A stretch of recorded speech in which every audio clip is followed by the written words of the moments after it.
Welcome to Discussing Donation. The University of Toledo is home to a one-of-a-kind master's degree program that is unlike any other in the world.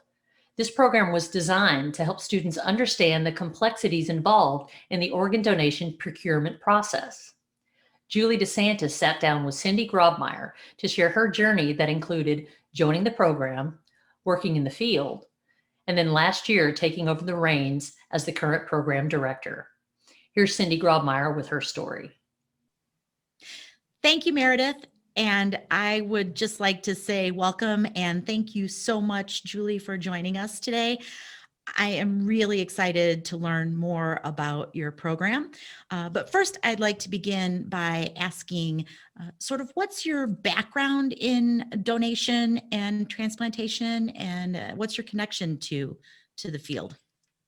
So I actually have, let me first of all, thank you for having me and inviting me. I am very honored to be here and very excited always to have an opportunity to talk about our program. It's very special to me, and I'll explain a little bit about why.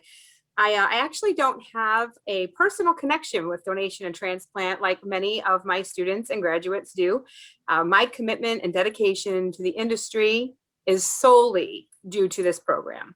As an undergraduate, because I was an alum of class of 2006, and as an undergraduate, like many, looking for the next steps, what I wanted to do. I was a non-traditional student in the sense that I started right out of high school, and then took actually over a decade to complete my undergrad, because I got married and had children and would take pauses, and then initially was a pre-med major. And then, of course, after having 4 children and being married, medical school was no longer an option for me. So I was looking for an alternate option, and I literally kind of stumbled into this. It was still fairly new at the time, and I researched it and reached out to the current director at the time and met with her, heard her fascinating portrayal of this, and I just knew it was for me. I just knew it was something that I was meant to do.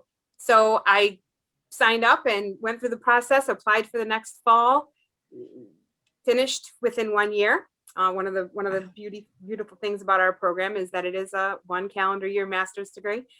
And I implemented and started my job training right after I graduated. I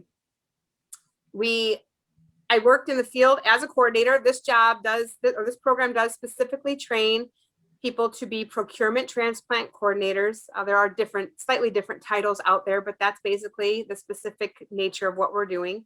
And it's the facilitation of the entire organ donation process from the donor end. And so I worked for almost 10 years in that field, and then transitioned into academia in 2019, when the program director at the time, who was my program director, was looking to retire and wanted to transition somebody into her role, and she reached out to me, and the rest is history. This is the only program of its kind in the world, which it just amazes me. And so could you share with me a little bit about the history of the program and what the background on this unique program? Yes, I would love to. So there is, in Barcelona, in Spain, there's a program that trains specifically for the role of transplant coordinator, of procurement transplant coordinator. However, it is for individuals already in the field. So you can obtain a degree, but it is not something that will train anyone. The beauty of our field, of course, it was designed initially back in early 2000s. They were kind of trying to figure out a way to enhance the role, because the need for organs is so great. And traditionally, this role, which is the coordinator for this process, is so important to the role and so vital and it had always been traditionally held by nurses.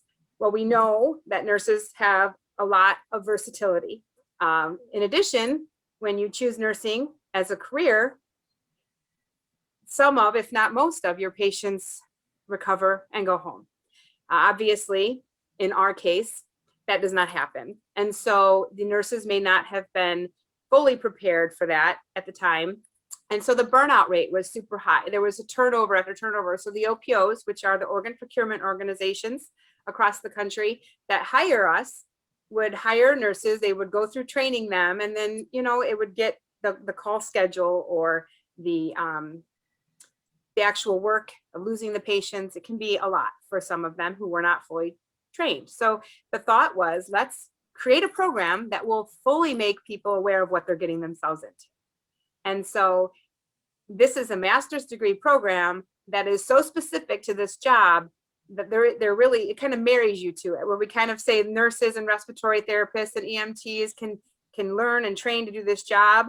And they're kind of dating it. But now, once you go through our program and you start this field, you're committed to it. The degree really doesn't do that much for you in any other industry. Wow. So that's kind of the basics of it. And it makes sense. The idea of the burnout rate and how the emotional toll that this job can take on someone who's not fully prepared for that is staggering, and it's something that a lot of us don't think about. So that makes sense that you're fulfilling that need. So you kind of hinted to this a little bit, but what are some of the things that would bring a student to this program? What are some of the ways that your students come to you? And then obviously we know where they go after graduation, but are they all over the country? What are some of the places and the things that they do? So we have a variety of students. We do have students that, like me, are researching at the end of their undergrad, trying to find the next fit for them. We also have people that have a personal connection. We have several graduates that are donor family members who've lost mothers, who've lost siblings, who've lost friends. And the process of going through that, whether pleasant or unpleasant, as far as the logistics of what their individual process, has had them seek out and wanting to make a difference in that field and wanting to be a part of it. It made such an impact on them that they wanted to make it part of their future. And so we've had many of them reach out to us and say, I found you, this is my story, I really want to do this and make this a life. There is no better job than we can give you in this field. If you're properly trained, and the difference that you make and the rewards and the fulfillment that can come out of being able to do this job and do it well, it's unmatched in any other industry. Clearly there's a big difference between being able to spend a year with someone training and preparing them for this job in a master's program versus the limited on the job training that an OPO could potentially provide to a procurement coordinator. So can you share some of the specific things that you do with your students to help prepare them for this field? Absolutely. The OPO is very specific. They usually, again, bringing in nurses, they're so well-trained. ICU nurses are so well-trained on the medications and the clinical donor management and the stuff that happens on the ICU. However, they have no idea about how the transplant and donation, especially, processes work. So our program will train them specifically in the entire process. So their clinical management it wouldn't be up to the standard of someone who's been working as an ICU nurse, just because we only have 1 year, but they're definitely given all the tools. We start in the first semester with an introduction and an overview. During our very first week, we have a donor family member panel that they come, and about 13 different donor family members talk to the students and share their story, and we allow the interaction between them. And so that pretty much lays the foundation of what we're supposed to do. Our donor families are at the center of what we do.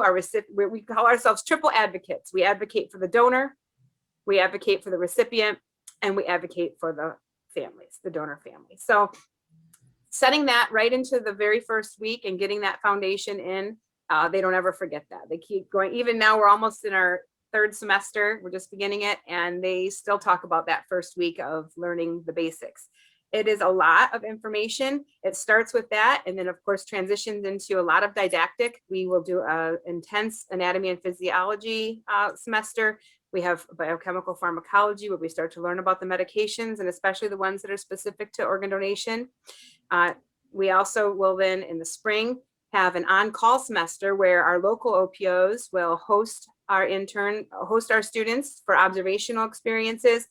We are obviously affiliated with the transplant center, and so we get in there for observing heart catheterizations, kidney transplant committee meetings, pre and post clinics.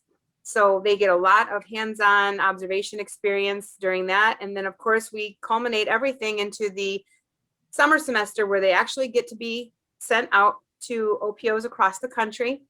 These are all organized through myself, and like I can just tell you that the current class, we have one going to Las Vegas, one going to North Carolina. There's 5 students and they each get 2, so there's 10 internships, and they're just going to be going from all over the country for the full 5 weeks, sponsored by that OPO. And then they get full hands-on experiences. They will get to do mixing medications. In the OR, they'll get to perfuse organs. We just finished our kidney wet lab experience, which is a hands-on opportunity for when the local OPO comes in and brings in their kidney pumps, and they bring in kidneys that were not transplantable, that had research and education authorization, and they work on putting those on pumps, and they get to learn that whole facility or that whole process. There's a brain lab that they get to investigate, because obviously brain death is a huge piece of what we do. It isn't the only option for donation, but it is a big part of it, and they have to understand the intricacies of all of that. And it's very, very, very good training. There's a lot of it. I tell my students it's very condensed, because obviously only having 1 year, the more that they put into it, the more they're going to get out of it, like with anything. And these guys have been great. They're very much looking forward to moving on to their internships. These are my face-to-face students, obviously, and they have a lot of opportunities to get scholarships. And again, the internships they receive stipends for. This is all made possible by our foundation and our board, which is the individuals that started way back in the early 2000s, and they still are available to me for support and help. They come in. There's tons of guest lecturers from all over the country that come in to mentor and teach our students. We do a simulation lab with ICU donor management scenarios. It's full. It is chock full of experiences that will only make them more successful once they do finally get to be in practice. I'm amazed at how you're also, this has to be a huge challenge, keeping up with the rapidly changing technology and just medical advancements in the field of donation and transplantation, right? That has to be a big challenge for you.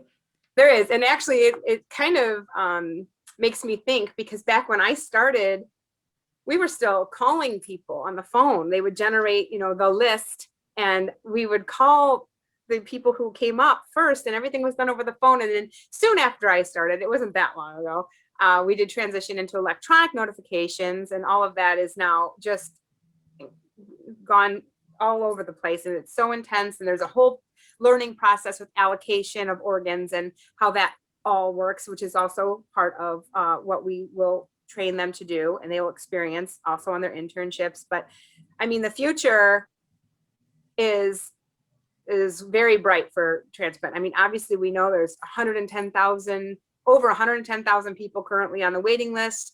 Every 10 minutes, a new person is added to the waiting list. 20 people die a day waiting. So it's a pretty significant need. With the bioengineering and 3D organ printing and xenotransplantation and all the new medications that are coming. When I started, hepatitis C was a rule out.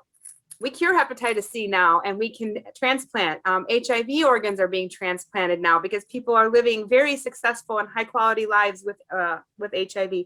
Vascular allografts, they're doing uterine transplants, and face and hand transplants are happening on a regular basis.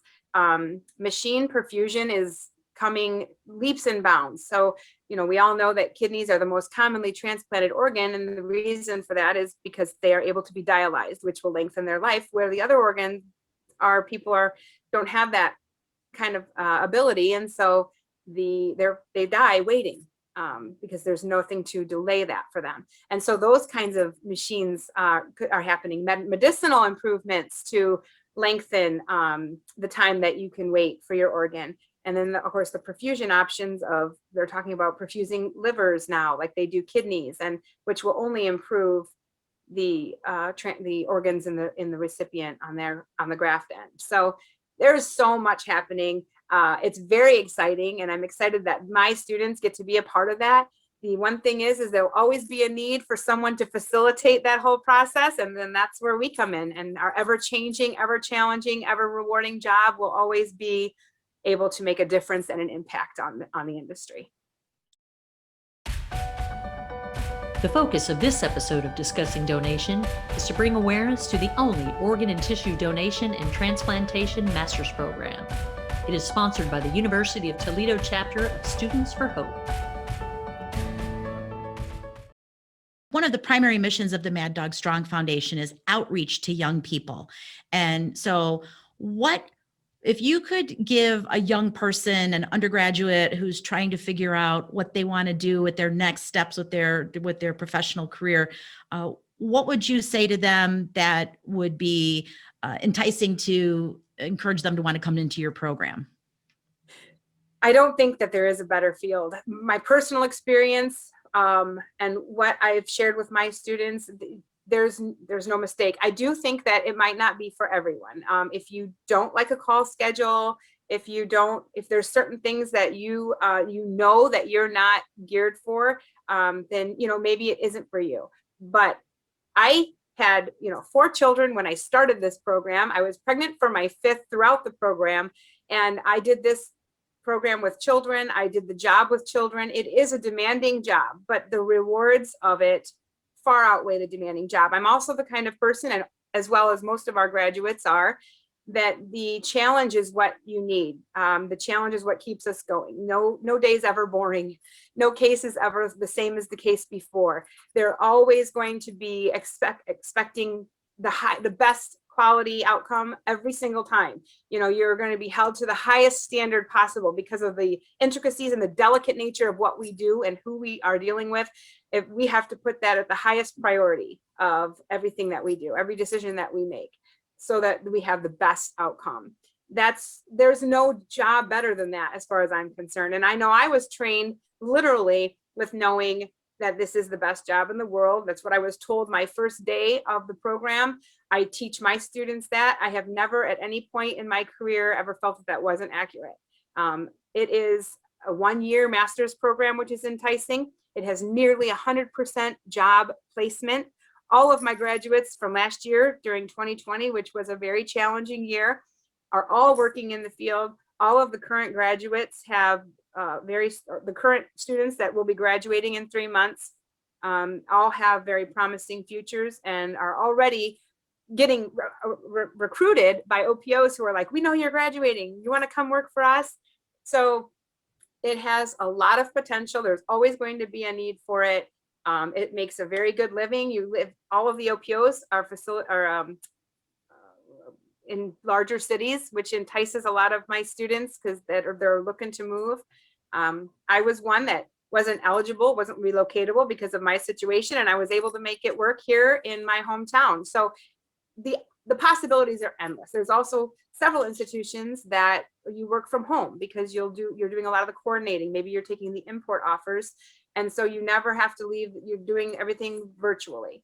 A lot of phone calls, a lot of meetings, a lot of WebExes and Zooms, but it can be done in all sorts of ways. We have people on the clinical end who are working with the recipients for lung and heart transplants. We have people who work at eye banks. We have people that work in tissue recovery, which is a whole nother realm of this industry. So there's a lot that can be done and a lot of potential, and everything is rewarding and challenging. And it's a perfect opportunity for somebody young who is looking for something that is going to always be interesting and rewarding for them for the rest of their career.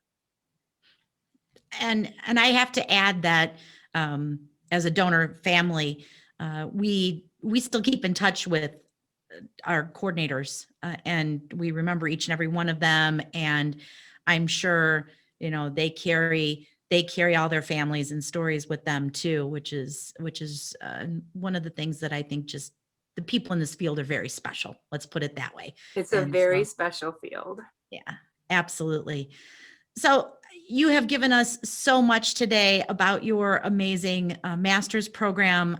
I'm so thrilled that there is someone out there helping to prepare people for this field and encouraging people to get into this field of donation and transplantation, because it is an amazing group of people. Is there anything that we missed? Are there any final thoughts you'd like to add about the program at University of Toledo before we wrap up today?